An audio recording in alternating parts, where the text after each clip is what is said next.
Welcome to ITI mechanical zone. ITI mechanical zone ক্লাসে তোমাদের অনেক অনেক স্বাগত। আজকের ক্লাসটা হচ্ছে কাটিং টুলস চ্যাপ্টারের অন্তর্গত রিমার্সের ফার্স্ট থিওরি ক্লাস। আজকের ক্লাসটা ভীষণই ইম্পর্টেন্ট, কারণ রিমার্স থেকে বেশ কিছু কোশ্চেন কিন্তু পরীক্ষার হলে দেখা যায়।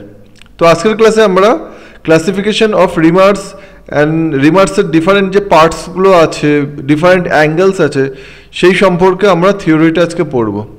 তো থিওরি ক্লাস কমপ্লিট হওয়ার পরে আমরা রিমার্সের এমসিকিউ ক্লাসগুলি আনবো। আর এমসিকিউ ক্লাসগুলো তোমরা জানোই, প্রিভিয়াস যে এমসিকিউ ক্লাস দেখেছো, এমসিকিউ ক্লাসগুলো এমনভাবেই মানে কোশ্চেনগুলো রেডি করা হয় যে নিমির বই থেকে যেন কোনো কোশ্চেন বাদ না পড়ে, মানে একদম লাইন টু লাইন ধরে ধরে কিন্তু কোশ্চেন করা হয়। তো যাই হোক, আজকের ক্লাসটা শুরু করা যাক। কি বলছে দেখো, হোয়াট ইজ রিমার, মানে রিমারটা কি? Reamer is a multi point cutting tool, মানে এটা একটা কাটিং টুল যেটা মাল্টি পয়েন্ট, মানে যার কাটিং পয়েন্ট একাধিক, used for enlarging by finishing previously drill hole to accurate size. তো এর মানে হচ্ছে একটা ড্রিল হোল্ড, মানে অলরেডি একটা ড্রিল হোল করা আছে, সেটার অ্যাকুরেট সাইজে সেই ড্রিল হোলটাকে ফিনিশিং দেওয়ার যে অপারেশন, সেটাই হচ্ছে রিমিং। তো অপারেশনটার নাম হচ্ছে রিমিং, আর যে টুলটা ইউজ করা হয় সেই টুলটা হচ্ছে রিমার। তো আরেকবার বলছি, এই ধরো এখানে এরকম একটা ধরো 10 মিলিমিটারের একটা হোল আছে, আর ড্রিল করলে যে ড্রিল হোল হয় সেই হোলের যে সারফেস, ইন্টারনাল যে সারফেস, সেই সারফেসটা ভীষণই রাফ হয়।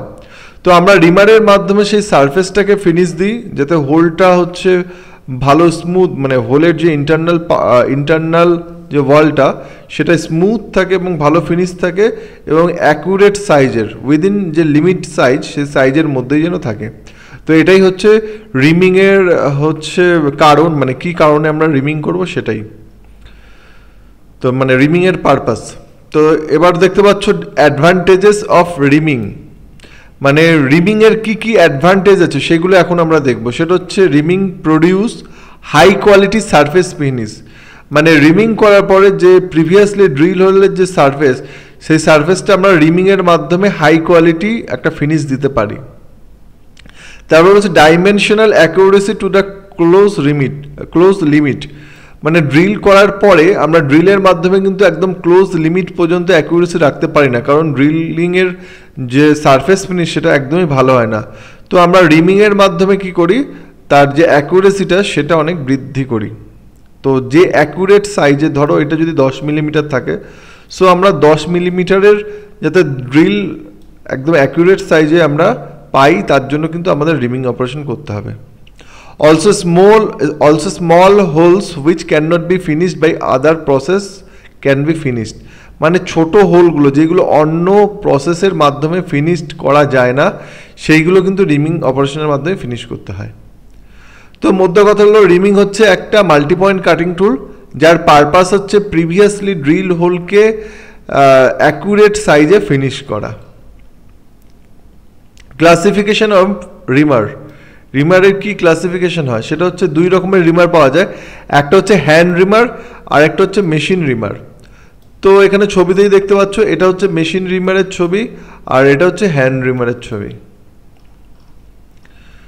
তারপরে দেখতে পাচ্ছ এখানে কি বলেছে, reaming by using hand reamers is done manually for which great skill is needed, মানে যে হচ্ছে আমরা হ্যান্ড রিমারগুলো ইউজ করি সেইগুলো ম্যানুয়ালি করতে হয়, মানে সেই যে রিমিংয়ের যে মুভমেন্ট হাত দিয়ে ঘোরানো সেটা ম্যানুয়ালি করতে হবে, যার জন্য একটা গ্রেট স্কিল দরকার, মানে যে কোনো ওয়ার্কার কিন্তু করতে পারবে না, যাদের মধ্যে স্কিল আছে তো তারাই সেটাকে ভালোভাবে করতে পারবে। তো machine reamer are fitted on spindle of machine tools and rotate for reaming. আর মেশিন রিমার কি বলেছে, মেশিন স্পিন্ডেলের সাথে ফিট করা হয়, সেটা হচ্ছে মেশিন স্পিন্ডেল মোটরে যদি মোটরের সাথে রোটেট হবে, এবং যার ফলে ওই রিমারটাও রোটেট হবে। এখানে কোনো ম্যানুয়ালি এফেক্ট দিতে হয় না মেশিন স্পিন্ডেলে। Machine spindle are provided with Morse taper shank for the holding machine spindle. তো আমরা এখানে দেখতে পাচ্ছি যে মেশিন স্পিন্ডেলের ছবি, এই যে ট্যাপার শ্যাঙ্কটা দেওয়া হচ্ছে এইটা হচ্ছে মোর স্টেপার শ্যাঙ্ক। আমরা জানি যে মোর স্টেপার শ্যাঙ্কে হচ্ছে সেলফ হোল্ডিং প্রপার্টি থাকে, তো সেলফ হোল্ডিং প্রপার্টি থাকার জন্য এই ট্যাপারটা ইজিলি মেশিনের সাথে ফিট হয়ে যায়। Hand reamers have a straight shank with square at the end for holding tap wrench. আর হচ্ছে হ্যান্ড রিমারের যে শ্যাংটা সেটা কিন্তু স্ট্রেট হয়, প্যারালালি হয়, এবং এর মাথাটা হচ্ছে স্কোয়ার হয়। স্কোয়ার থাকার কারণ ট্যাপ রেঞ্জ যাতে আমরা ইউজ করতে পারি, ট্যাপ রেঞ্জ ওর মধ্যে হোল্ড করার জন্য মাথাটা স্কোয়ার থাকে। তারপর বলেছে দেখো parts of a hand reamer, hand রিমারের ডিফারেন্ট পার্টস, এখানে ছবিতেই তোমরা দেখতে পাচ্ছ ডিফারেন্ট পার্টসের মধ্যে এখানে যে লেন্থ অনুযায়ী বলছে হ্যান্ড রিমারের টোটাল লেন্থটা হচ্ছে একদম রিমারের শ্যাঙ্কের হচ্ছে শেষ পয়েন্ট থেকে বডির শেষ পয়েন্ট অবধি, এই টোটাল যে রিমারের লেন্থ সেটাই হচ্ছে ওভারঅল লেন্থ রিমারের। আর শ্যাঙ্ক হচ্ছে এই পোর্শনটাকে শ্যাঙ্ক বলছে, তোমরা ছবিতেই দেখতে পাচ্ছ। আর বডি হচ্ছে কিন্তু এই শ্যাঙ্কের শেষ থেকে রিমারের যে কাটিং পয়েন্টের শেষ পয়েন্ট অবধি, এটাই হচ্ছে বডি। আর এই অংশটুকু দেখতে পাচ্ছ যেটা হচ্ছে কাটিং অ্যাকশন তৈরি করছে, এই অংশটুকু সেটাকে কাটিং এজ লেন্থ বললে, মানে এই অংশটাই হচ্ছে টোটালটাই যেটা কাটিং করে। তো ডিফারেন্ট ছবি তোমরা দেখতে পাচ্ছ, ছবিতে কোন অংশটাকে কি বলছে। তারপর বলেছে অ্যাক্সিস হচ্ছে longitudinal centre line of the reamer, মানে এই রিমারের একদম সেন্টার লাইন থেকে যদি একটা রেখা টানি সেটাই হচ্ছে রিমারের অ্যাক্সিস। একদম এই যে রেখাটা দেখতে পাচ্ছ একদম লম্বালম্বি রিমারের সেন্টার লাইন বরাবর, সেটাই হচ্ছে রিমারের অ্যাক্সিস। তারপর বলেছে বডিকে বলেছে দেখো the portion of the reamer extending from the entering end of the reamer to the commencement of the shank. তো এই অংশটাকে বডি বলছে, যেটা এই শ্যাঙ্কের হচ্ছে যে শেষ পয়েন্ট থেকে রিমিংয়ের কাটিংয়ের যে পয়েন্টটা শেষ পয়েন্ট তার মধ্যেকার যে লেন্থটা সেটাই হচ্ছে বডি, মানে শ্যাঙ্ক বাদে বাদবাকি যে পোর্শনটা সেটাই হচ্ছে বডি। তারপর বলেছে রিসেসে বলছে কি, the portion of the body which reduce the diameter below the cutting age pilot or guide diameter, মানে হচ্ছে এখানে ছবিতেই তোমরা দেখতে পাচ্ছ কাটিং একটা রিডিউস ডায়ামিটার, এইটা হচ্ছে রিসেস বলছে, এই অংশটাকে রিসেস বলছে। এটা একটা রিডিউস ডায়ামিটার, মানে শ্যাঙ্কের থেকে ডায়ামিটারটা কম, তো এই অংশটাকে বলছে কি রিসেস।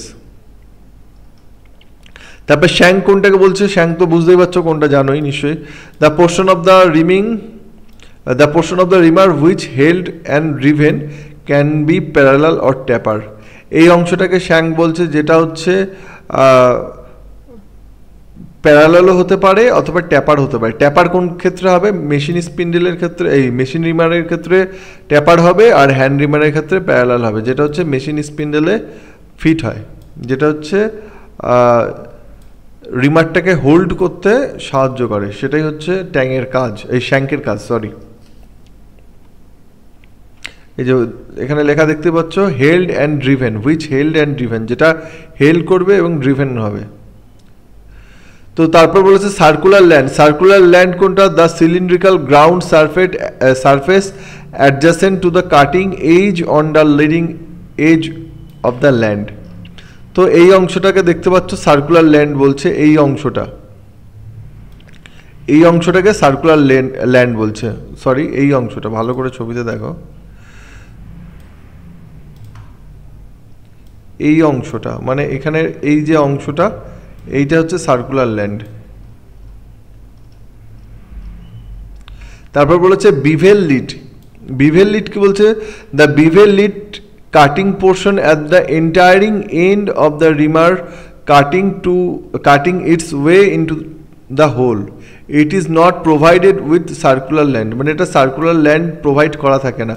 একদম শেষ অংশটাকে মানে রিমিংয়ের একদম শেষ অংশে একটা মানে অ্যাঙ্গেল টাইপের প্রোভাইড করা থাকে, তো যেটা রিমিং হলে, যেটা হচ্ছে প্রিভিয়াসলি ড্রিল হলে ঢুকতে সাহায্য করে, সেটাই হচ্ছে বিভেল লিড। এখানে ছবিতেই দেখতে পাচ্ছ একদম মাথায় যে ছোট্ট এই যে একটা ট্যাপার অংশটা, যেটা হচ্ছে রিমিংয়ের একদম এন্ড পোর্শনে থাকে, এটাই হচ্ছে bevel lead.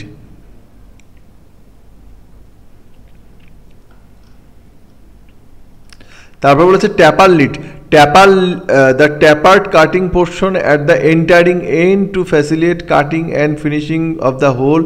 It is provided with a circular land. এটা circular land এর সাথে it is not provided with the circular land, মানে যেটা সার্কুলার ল্যান্ডের বাইরে, এটাতেও সার্কুলার ল্যান্ড থাকে না, এটাতেও সার্কুলার ল্যান্ড থাকে না। আর ট্যাপার লিড কোনটাকে বলছে আমরা ছবিতে দেখে নিই। সেটা হচ্ছে এই একটা রিমিং এর, এটা একটু মুছে নিই তার আগে যাতে ড্রয়িং করতে পারি। এইখানে যে দেখতে পাচ্ছ এইখান থেকে এই অবধি একটা ট্যাপার দেওয়া থাকে, এইটাকেই কিন্তু বলছে ট্যাপার লিড। আর বিভেল লিড বলছে কোনটাকে, একদম এই মাথায় আরেকটা ছোট্ট অ্যাঙ্গেল দেওয়া থাকে। তো নর্মালি বেসিক্যালি ব্যাপারটা এরকম হয়, মাথাটা একটু এরকম অ্যাঙ্গেল থাকে, তারপরে আবার একটা ট্যাপার থাকে। দাঁড়াও ছবিটা আরেকবার ঠিক করে আঁকি, অ্যাকচুয়ালি মাউসে করছি তো মাউসে অতটা অ্যাকুরেসির সাথে আঁকা সম্ভব না। এরকম মাথাটা এই অংশটাকে বলছে বিভেল লিড, তারপরে একটা অ্যাঙ্গেল থাকে সেটা হচ্ছে ট্যাপার। কোনোভাবেই হচ্ছে না এটা। রিমিংয়ের এরকম মাথায় হালকা একটু বিভেল থাকে, সেটাকে বলছে বিভেল লিড।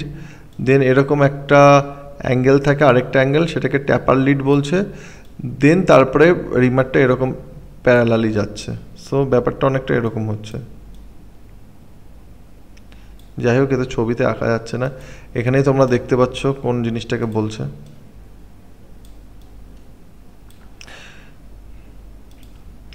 এই অংশটাকে বলছে বিভেল লিড, আর একবার বলছে এই অংশটাকে বলছে বিভেল লিড, অ্যান্ড এই অংশটাকে বলছে ট্যাপার লিড। Bevel lead angle কোনটাকে বলছে? The angle formed by the cutting edges of the bevel lead and the rimmer axis. Reamer axis কোনটাকে বলছে? যেটা হচ্ছে রিমিং এর মাঝ বরাবর যে সেন্টার লাইন, সেটাকে হচ্ছে রিমিং অ্যাক্সেস বলছে। সেই রিমিং অ্যাক্সেসের সাথে এই যে বিভেল লিডের যে অ্যাঙ্গেলটা, এইখানে যে বিভেল লিড এর যে অ্যাঙ্গেলটা এরকম যে একটা, এটা হচ্ছে ধরো রিমিং অ্যাক্সেস, আর এইখানে হচ্ছে একটা বিভেল লিড। এই বিভেল লিডের মধ্যেকার যে অ্যাঙ্গেল সেটাই হচ্ছে বিভেল লিড অ্যাঙ্গেল। আর ট্যাপার লিড অ্যাঙ্গেল কোনটাকে বলছে? এই যে ট্যাপার, এই ট্যাপার আর এই হচ্ছে রিমিং অ্যাক্সেস, এই রিমিং অ্যাক্সেস এর মধ্যেকার যে অ্যাঙ্গেল সেটাকেই বলছে ট্যাপার লিড অ্যাঙ্গেল। তো বুঝতেই পারলে ট্যাপার লিড অ্যাঙ্গেল কোনটা বলছে? The angle form by the cutting edges of the taper and the reamer axis. Reamer axis কোনটা? আবারও বলছি, রিমারের সেন্টার লাইন বরাবর যে রেখা টানলে যে অ্যাক্সিসটা পাবো সেটা হচ্ছে reamer axis. Term related to cutting geometry, geometry related যে টার্মগুলো হয় সেটা একবার দেখে নাও। ফ্লুট, ফ্লুট কোনটাকে বলছে? ড্রিলের ফ্লুটের মতো রিমারও ফ্লুট আছে। সেটা হচ্ছে the grooves in the body of the reamer to provide cutting edges.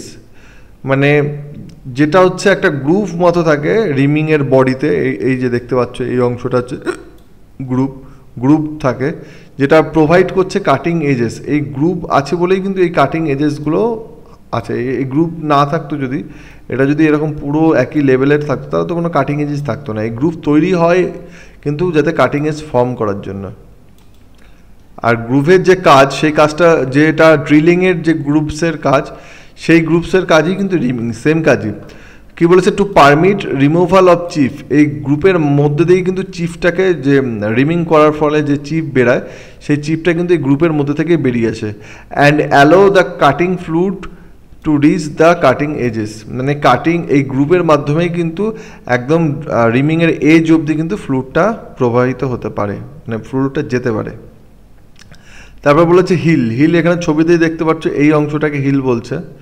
তো the edge form by the intersection of the surface left by provision and secondary clearance and the flute. তো এই যে অংশটা, সেই অংশটা কিন্তু হিল বলছে।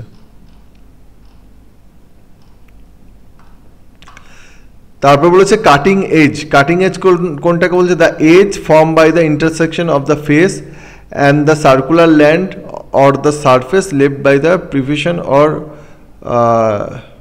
provision of primary clearance. তো কাটিং এজ বেসিক্যালি এই জিনিসটাকেই বলছে, যে এজ মানে যে এজের দ্বারা কাটিং হয় তো সেটাকেই কাটিং এজ বলছে। তো কাটিং এজ কোনটাকে বলছে? এই যে এই অংশগুলোকে কিন্তু কাটিং এজ বলে নর্মালি। এই যে এজগুলো দেখছো এইগুলোই কিন্তু কাটিং এজ, এইখান থেকে কিন্তু কাটিং অ্যাকশনটা তৈরি করে। তারপর বলছে face, the portion of the fluid surface adjacent to the cutting edge on which the chip impinges as it is cut from the work। তো ছবিতেই দেখতে পাচ্ছ ফেস কোনটা, এই যে অংশটা, এই অংশটাকে কিন্তু ফেস বলছে।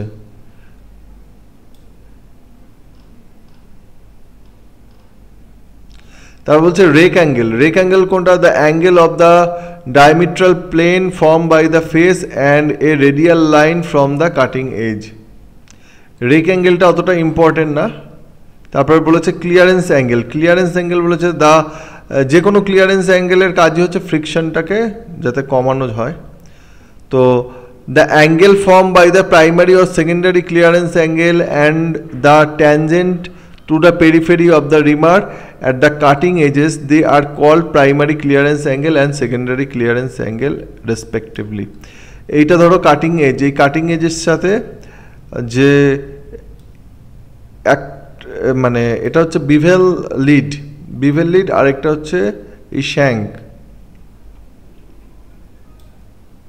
তো এইখানে দেখতে পাচ্ছ এই একটা অ্যাঙ্গেল হচ্ছে যে এই অ্যাঙ্গেলটা যে হচ্ছে এই অ্যাঙ্গেলটাকে বলছে প্রাইমারি ক্লিয়ারেন্স অ্যাঙ্গেল, আর একটা হচ্ছে এই অ্যাঙ্গেলের সাথে এরকম একটা রেখা যাচ্ছে, তো এই টোটাল যেটা সেটা হচ্ছে সেকেন্ডারি ক্লিয়ারেন্স অ্যাঙ্গেল।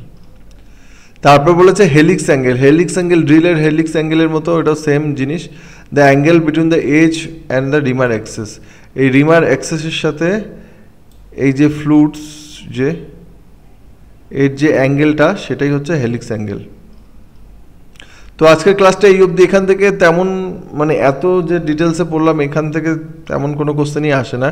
এখান থেকে একটা কোশ্চেনই আছে যে রিমিংয়ের যে পারপাস, রিমিংটা কী জিনিস, মানে রিমিংয়ের পারপাস হচ্ছে কি used enlarging by finishing previously drill hole to accurate size. এই কোশ্চেনটাই কিন্তু আসে যে what is the purpose of reaming. সেখানে দেখা গেল অনেক রকম অপশন আছে, তো তার মধ্যে একটা অপশন হয়তো থাকতে পারে যে মানে একটা ড্রিল হোল করা, তো ডেফিনেটলি ড্রিল হোল হয় না। আর রিমার এরকমও অপশানে থাকতে পারে, reamer is a single point cutting tool, বা ডিফারেন্ট অপশান থাকতে পারে। সেখানে এটা মাথায় রাখতে হবে রিমার হচ্ছে মাল্টি পয়েন্ট কাটিং টুল, আর এর পারপাস হচ্ছে enlarging by finishing previously drill hole to accurate size, accurate সাইজে ড্রিল হোলটাকে ফিনিশ করা। তো এর যে ডিফারেন্ট যে পার্টসগুলো আমরা এতক্ষণ দেখলাম এইগুলো থেকে তেমন কোনো কোশ্চেনই আসে না। তো মাথায় রাখতে হবে যে রিমার দুই রকমের হয়, একটা হচ্ছে হ্যান্ড রিমার, একটা হচ্ছে মেশিন রিমার।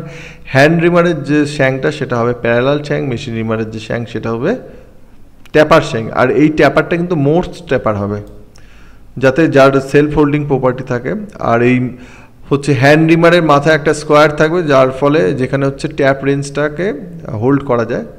মোটামুটি এই জিনিসই আসে, এর বাইরে আর এর মধ্যে থেকে তেমন কিছু কোশ্চেন আসে না। তো বিভেল লিড আর হচ্ছে ট্যাপার লিড কোনটা দেখতেই পারলে, বিভেল লিড অ্যাঙ্গেল, ট্যাপার লিড অ্যাঙ্গেল। তো বিভেল লিডের সাথে রিমার এক্সিসের যে অ্যাঙ্গেলটা সেটাই হচ্ছে বিভেল লিড অ্যাঙ্গেল, আর ট্যাপার লিডের সাথে যে রিমার অ্যাক্সেসের যে অ্যাঙ্গেলটা সেটাই হচ্ছে ট্যাপার লিড অ্যাঙ্গেল। ব্যাস মোটামুটি এইটুকুনি, এর বাইরে আর তেমন কোনো কোশ্চেন এর মধ্যে থেকে আসে না। তো আজকের ক্লাসটা এই অবধি। ক্লাস কেমন লাগলো জানিও। এরপরে হচ্ছে আমরা হ্যান্ড রিমার সম্পর্কে আরও পড়বো, তারপর ডিফারেন্ট টাইপের রিমার আছে, তো সেই রিমারের ইউজগুলো কী কাজে সেই রিমার্সগুলো ইউজ হয়। তো রোজ রিমার আছে, তারপরে সকেট রিমার, এই ধরনের ডিফারেন্স রিমারগুলো দেখতে পাচ্ছ। তো এই রিমারগুলো সম্পর্কে পড়বো, তো এখান থেকে কোশ্চেন আসে। আর এখান থেকে একটা ভেরি কমন প্রশ্ন থাকে যে ড্রিল সাইজ ফর রিমিং করতে গেলে তার আগে যে ড্রিল করতে হয় সেই ড্রিলের সাইজ কত নিতে হবে। তো এইখান থেকে একটা ভীষণ ইম্পর্টেন্ট কোশ্চেন আছে, drill size is equal to দেখতেই পাচ্ছ রিম সাইজ মাইনাস আন্ডার সাইজ বা ওভার সাইজ। তো এই থিওরি ক্লাসটা বেশি ইম্পর্টেন্ট হবে পরের থিওরি ক্লাসগুলো, সো সেখান থেকে কোশ্চেন আরও বেশি আসে। তো যাই হোক, আজকের ক্লাসটা হচ্ছে এই অবধি, মানে পার্টস অফ এ রিমার অবধি হলো। পরের ক্লাসে আমরা ডিফারেন্ট টাইপ অফ রিমার সম্পর্কে পড়বো, দেন রিমার কমপ্লিট হলে আমরা রিমারের এমসিকিউ কোশ্চেনগুলো সলভ করব। তো আজকের ক্লাসটা কেমন লাগলো জানিও, ভালো লাগলে লাইক শেয়ার অ্যান্ড সাবস্ক্রাইব করো। আর কিছু জিজ্ঞাসা থাকলে, কিছু বলার থাকলে নিচের দেওয়া নম্বরে ফোন করতে পারো। Good bye.